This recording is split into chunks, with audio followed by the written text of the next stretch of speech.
The repair shop was known as one of the most heartwarming shows on television, a place where cherished heirlooms were carefully restored, along with the memories they held.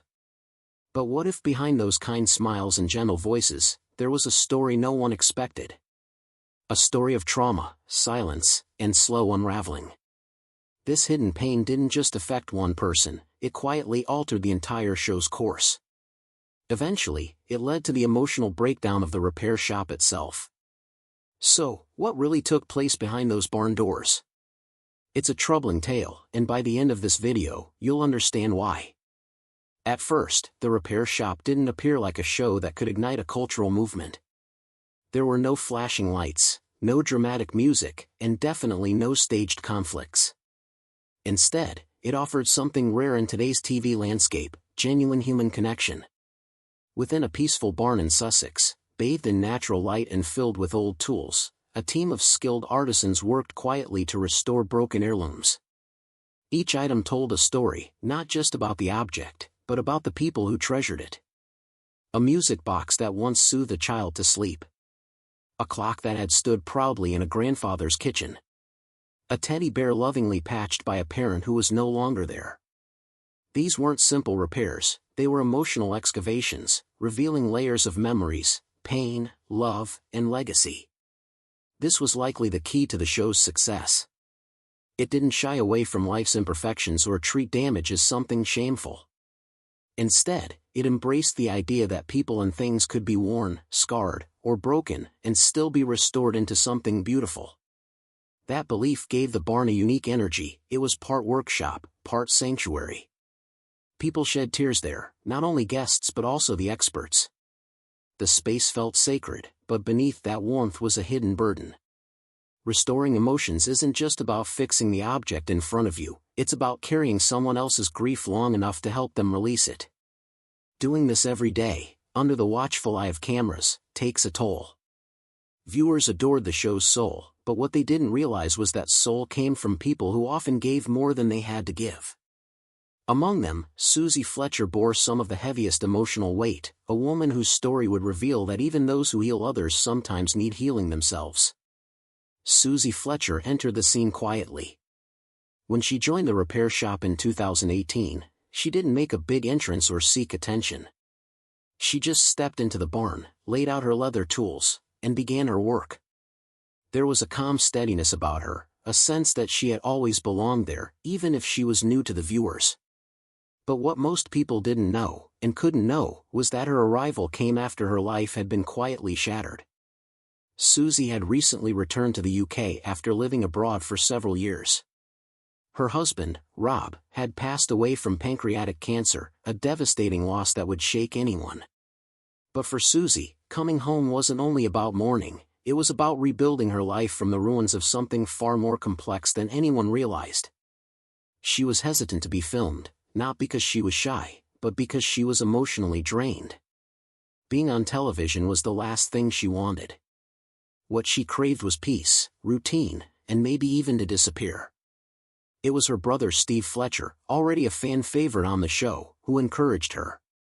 He saw something she couldn't yet see in herself, and eventually, she agreed to join cautiously, quietly, almost like someone dipping their toe into unfamiliar water after a storm. Her role as a saddler and leather expert suited her perfectly. The work was tactile, rhythmic, and quietly demanding. It gave her something to focus on, not in a distracting way but in a grounding one. She didn't need to explain herself to the audience or overshare. Her tools spoke for her. Her craftsmanship was a kind of conversation, one that didn't require words. Viewers responded immediately to her authenticity. She became the calm in the center of the storm, someone who listened more than she spoke and who brought a gentle reverence to every repair she handled. But the result wasn't just professional grace, it was personal survival. She was rebuilding something of her own, piece by piece. And although she rarely spoke of it at the time, Susie wasn't just returning to the UK, she was returning to herself. The saddler with a secret. As the seasons went on and Susie Fletcher's presence on the show became more beloved, she remained largely private. Her warmth was genuine, her care unmistakable, but her personal life, unlike many public figures, stayed firmly in the shadows. She wasn't mysterious by design. She simply carried herself with a kind of quiet dignity. But behind that gentleness lived a story far more haunting than anyone knew. In 2023, Susie chose to speak publicly for the first time about what she had endured in her marriage, not just the loss of her husband to cancer but years of intimate abuse that she had buried in silence. In interviews and eventually in her memoir, she revealed that her husband Rob had been emotionally volatile and physically abusive. In one harrowing recollection, she described being choked so violently that she genuinely believed her life was over. For 15 years, she lived in a state of psychological survival. The man she loved had demons of his own, trauma from his childhood that never healed, and that pain eventually turned outward. But like so many survivors, Susie kept it quiet, not out of denial, but because when you're in it, especially for that long, silence often feels safer than exposure. You learn to manage, to adapt, to survive. The death of her husband in 2013 was a complex loss. There was grief, yes, but also a kind of release followed by a wave of guilt that often accompanies the end of an abusive relationship. Who do you mourn, the person they were or the person you hoped they'd be? There's a kind of paradox that lives in shows like The Repair Shop. They exist in this gentle in-between space, not quite documentary, not quite fiction, where real people relive emotional moments under the soft glow of camera lights. For someone like Susie Fletcher, that setup became both a blessing and a burden. On camera, she was serene, composed, the kind of person you'd instinctively trust with something delicate, whether it was a century-old saddle or your own childhood memories. But what viewers couldn't see was how that very atmosphere, the emotional openness the show fostered, often mirrored her own unspoken grief. Working in the barn wasn't just a job for Susie. It was a form of therapy, a way to channel her pain into something precise and useful. The repetition of her work, the measured stitching, the tactile feel of worn leather under her hands became a form of emotional regulation. For trauma survivors, that kind of routine can feel like oxygen. But there was a flip side. Guests would come in, eyes wide with hope, hands trembling as they passed over their family treasures. They would cry, they would laugh, and they would share stories of loss and survival. Susie, ever graceful, would listen. Sometimes she'd nod quietly, other times she'd offer gentle words. But more often than not, she'd absorb their emotions like a sponge, showing empathy without ever unloading her own story. Colleagues admired her strength. Richard Biggs even once joked about his crush on her, but beneath the humor was a deep recognition: Susie was carrying more than anyone knew. She was the barn's quiet anchor.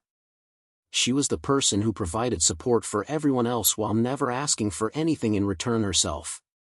But emotional labor, especially the invisible kind, doesn't go unnoticed by the body. It adds up over time. Even the most resilient individuals begin to sense the underlying weaknesses. Susie was mending objects on camera, but off camera, she was slowly beginning to realize that maybe, just maybe, it was time to start mending herself. That sentence, so calmly stated and matter-of-fact, landed like a thunderclap for many fans. The moment was the first time they realized just how much she had endured while appearing so calm, so composed, so gentle. But this chapter in her life wasn't about shock value. It was about closure. Writing the book was her way of stitching herself back together, not with leather or thread but with truth. She later described the writing process as cathartic, a form of release she didn't even know she needed until the words began to flow. What makes this chapter of her story so profound is what it redefined. Every old episode now looked different: the scenes where she listened quietly to a guest's story, the tears she blinked back, the silence between her words. Viewers began to realize she wasn't just being empathetic. She was relating deeply, intimately, and silently. The mask hadn't cracked all at once. It had slipped gently, slowly, in her own time. And when it didn't ruin the image we had of her. It deepened it, gave it weight, made it real. But emotional honesty has a ripple effect. Once her story was out in the world, the equilibrium she had found in the barn began to shift. The barn's emotional toll, the repair shop, was always more than a TV set. For those who worked there, it was a living, breathing emotional ecosystem.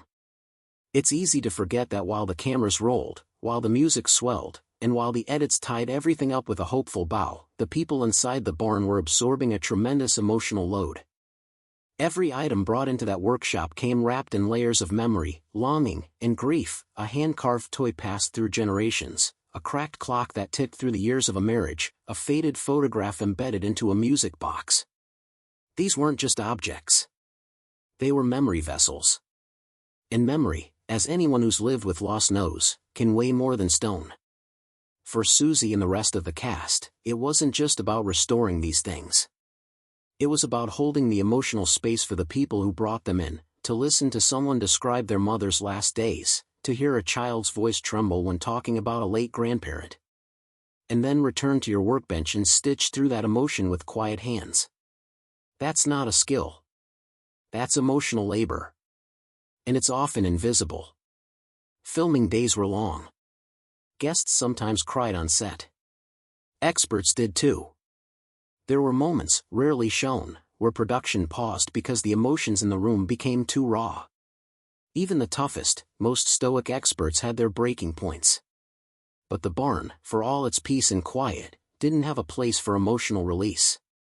The work had to go on. Susie especially seemed to carry more than most. She had become, in many ways, the emotional anchor of the team. Her quietness wasn't emptiness. It was capacity. She had room for other people's stories. She made them feel safe.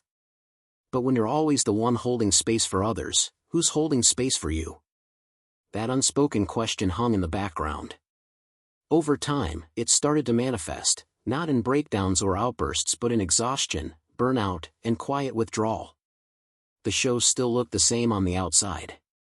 But inside the barn, a slow emotional fatigue had begun to take root. Until 2024, Blades was untouchable. He was the face of the repair shop, the guiding voice, the warm presence that welcomed guests and tied each story together. Viewers trusted him. They saw him as a kind of emotional translator, someone who could speak for both the experts and the guests, who could navigate between craftsmanship and connection. But then came the headlines. Details were murky at first. Then they sharpened. Jay had been charged. The specifics still unfolding. And suddenly, the entire tone of the show changed. The BBC responded swiftly. Episodes were pulled. Tours were postponed. And in the public eye, trust wavered. This wasn't just about legal trouble. This was about the collapse of the show's symbolic foundation. Jay wasn't just the host. He was the barn's voice, the man who stood in the doorway and told us week after week that every object has a story. And when his story shifted, when scandal replaced sincerity, the audience felt a betrayal. Not just of trust but of tone. Suddenly, the soft-spoken, emotionally rich universe of the repair shop had a shadow over it. For someone like Susie, already standing on fragile emotional ground, this was more than just bad press. It was destabilizing. The barn had been her refuge, a safe space she could rely on to stay consistent.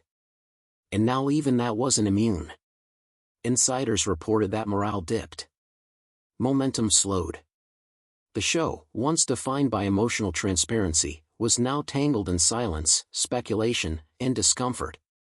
In the cracks that had already begun to show, they started to widen. But the most telling part wasn't the scandal itself. It was how the show responded. The BBC downplayed it, postponed things, avoided direct comment. It wasn't just Jay who stepped back. It was clarity. Susie Fletcher weren't actually appearing. Social media accounts grew less active. Comments from loyal viewers started asking the same question: where's everyone? But the real shift was less about attendance and more about energy. The barn felt different. Something intangible had been lost, that sense of comfort, that feeling of being wrapped in a warm emotional blanket. It wasn't as present anymore. And the viewers, even if they couldn't quite articulate it, felt it internally. Sources suggested fatigue was setting in. The emotional intensity of the show, once a strength, had become a kind of slow-burning liability. Experts were burning out. Stories were beginning to blur together. the formula, beautiful in its simplicity, started to feel strained. And at the center of it all, the most glaring absence was Susie. She hadn't made a public exit. There was no farewell moment. But she was gone, and that absence felt louder than any scandal. She had been the emotional core, not flashy, not loud, but steady. Without her, something had shifted. It was like removing the weight from a pendulum. The balance was off.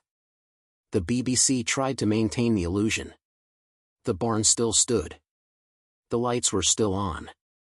But more and more, it began to feel like a museum of what the show used to be, not a living, breathing space of connection, but a reenactment of one. And all of this was happening without anyone really saying it out loud. But the silence was telling. Susie stepped away. It wasn't a headline. It wasn't even an official announcement. But it was there, hidden in plain sight. She hasn't done anything for a year. That quiet remark from fellow repair shop expert Richard Biggs didn't seem intended to make waves. Yet for fans listening closely, it landed like a slow-motion shockwave. Susie Fletcher, the quiet heart of the show, hadn't appeared in a single episode for over 12 months. No on-screen farewell. No BBC statement. No send-off montage with soft music and a gentle voiceover, just absolute absence. And that absence was loud. For a long time, viewers hadn't noticed. Her presence had always been subtle, never seeking the spotlight. But the longer she was gone, the more obvious it became. The barn wasn't the same. The tone had shifted.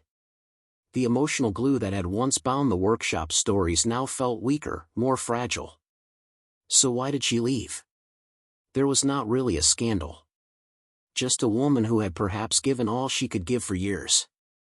Susie had poured herself into the emotional labor of the barn, helping others mend their keepsakes while quietly carrying her own history of trauma, grief, and survival. And maybe, just maybe, she realized it was time to stop being the caretaker for everyone else and start taking care of herself. There's something deeply human about that kind of exit, not grand, not explosive. Just a quiet boundary drawn by someone who finally knew what she needed. But her decision to step away didn't just affect her own story. It marked a turning point for the show itself. With Susie's quiet departure, something essential slipped through the cracks. Not a ratings loss. Not a budget issue. Something more intangible. Something harder to replace, the soul of the barn. The quiet, steady empathy at its center had begun to fade. The memoir in the mirror. By now, Susie Fletcher's memoir had taken on a life of its own. The Sun Over the Mountains wasn't just a book. It was a mirror, one that didn't just reflect her story but refracted everything viewers thought they knew about the repair shop. In its pages, Susie detailed her journey from the trauma of an abusive marriage to the slow process of emotional restoration. She wrote not with bitterness but with clarity, with intention, with a kind of wisdom that comes only from years of reflection. And as she laid her truth bare, it became clear that the story was more than autobiography. The book was a companion piece to the show itself, a behind-the-scenes emotional blueprint of what the series really stood for. Because when you think about it, the repair shop was always a metaphor. The act of fixing broken objects was never really about the objects. It was about grief, about memory, about holding on and letting go. And Susie's life, as she shared it in her memoir, mirrored that exact arc. She had been shattered. Then she found something, a rhythm, or refuge, a workshop where her hands could stay busy while her heart slowly healed. And finally, when she was ready, she walked away, not broken, but whole in a new way. What made the memoir so powerful wasn't just the revelations it offered. It was what it revealed about the show itself, that its emotional depth wasn't just edited in during post-production. The rest of the team, they carry on diligently doing the work, but the energy, that unmistakable emotional pulse that once ran through the workshop, feels fainter. What we're seeing now is a version of the show, not the show. This is what happens when format continues without foundation. You can replicate the steps, the repairs, the reveals, the gentle conversations, but without the emotional authenticity behind it, the magic doesn't land quite the same. And viewers know it. They may not say it outright, but they feel it. They miss something they can't name. Maybe it's the moments when Suzz's quiet empathy balanced a tearful guest. Maybe it's the original chemistry. Or maybe it's just the knowledge that the show was once built on real emotional investment, not just production value. The barn hasn't collapsed, but it's changed. What remains is a kind of shell, familiar, functional, but missing the invisible thread that once held it all together. In the end, it wasn't a scandal or a rating drop that caused the ending of the repair shop. It was a tragic secret carried in silence. And by the time anyone saw it clearly, it was too late to fix. Sometimes when something special breaks, you can fix it. And sometimes you have to accept that it's time to let it go. The repair shop without a heart. All in all, this is more than just a story. It's something far more human. The repair shop didn't implode overnight.